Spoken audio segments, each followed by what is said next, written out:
दोस्तों हम vision IAS का क्विक रिवीजन मॉड्यूल स्टार्ट करने जा रहे हैं, जो हम पॉलिटी से स्टार्ट करेंगे।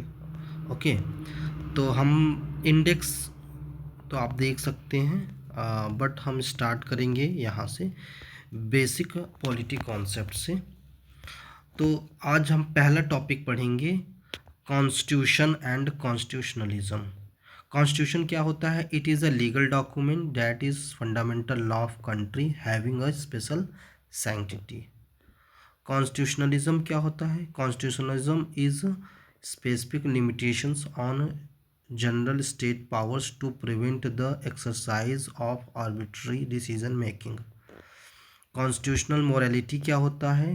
State fast adherence to value and principles enshrined in the constitution of India. Concept of rule of law, ये क्या होता है? जो एवी डाइसी ने दिया था। रूल ऑफ लॉ का मतलब होता है absence of arbitrary power. And second one, equality before law. Third one, individual liberty.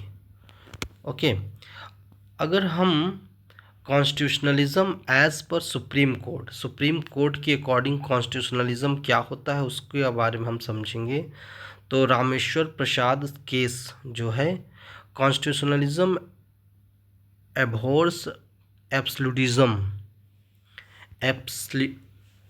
Absolutism it permission on the rule of law in which the subject satisfaction is substituted by objectivity provided by the constitution itself। IR Coelho case क्या है? Constitutionalism is a legal principle that require control over the exercise of government power to ensure that the democratic principles shall not be destroyed. Constitutional government क्या होता है? Non constitutional government क्या होता है? देखिए, constitutional government क्या होता है? Government which is elected by public through an election process. ऐसी गवर्नमेंट जो पब्लिक के द्वारा इलेक्शन प्रोसेस से इलेक्ट की जाती है, उसको कहा जाता है constitutional government. Non constitutional government, उसमें कोई मेंशन नहीं होता है इलेक्शन का, नो इलेक्शंस। दूसरा इसका कॉन्स्टिट्यूशनलिज्म का दूसरा क्या हो सकता है? Head of the state has a limited power. इसमें हेड ऑफ स्टेट क्या होता है? Limited power.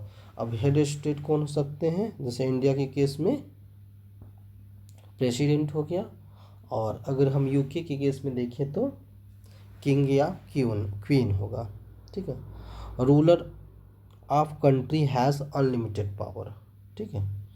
Specific tenure for the ruler, constitutional government का जो रूलर होंगे उनका स्पेसिफिक टेन्योर होगा। इसमें क्या होगा? नो रूलिंग लिमिट, कोई लिमिट नहीं है। जैसे कि अब एग्जांपल क्या है कॉन्स्टिट्यूशनल गवर्नमेंट का?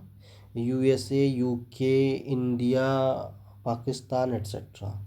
नॉन कॉन्स्टिट्यूशनल गवर्नमेंट का जो एग्जांपल क्या हो सकता है? Brunei, Qatar, Swaziland etcetera. अब देखिए, एक एक चीज़ हम पढ़ते हैं, समझते चलिएगा। तो रिटन कॉन्स्टिट्यूशन क्या होता है? Written constitution found in a legal document, duly codified. Second, precise होता है, डेफिनिट होता है एंड सिस्टमेटिक होता है। तीसरा, result of conscious and deliberate effort. Example जैसे USA, France, India. Unwritten constitution क्या होता है? Documented but not duly codified. उसमें कोडिफाइड अरेंजमेंट में नहीं होता, कोडिफाइड नहीं होता। अनसिस्टमेटिक होता है, इनडेफिनिट होता है, इम्प्रिसाइज होता है। तीसरा हो गया result of historical developments. Example Britain. Forms of the government, कई तरीके के गवर्नमेंट होते हैं, जैसे प्रेसिडेंशियल सिस्टम ऑफ गवर्नमेंट। तो प्रेसिडेंशियल सिस्टम ऑफ गवर्नमेंट क्या होता है? Is a one in which the executive is not responsible to legislature. for its policy and acts and is constitutionally independent of the legislatures in respect of its term of office.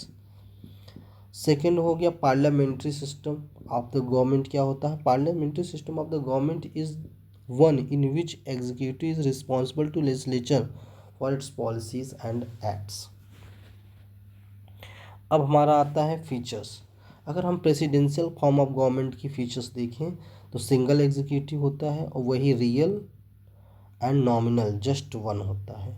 Non responsibility होती है, separation of power होता है, political homogeneity होती है, not homogeneity not necessary, lower house has fixed term.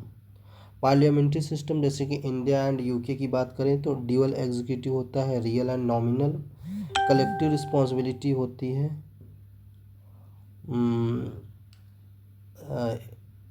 Article 74-75.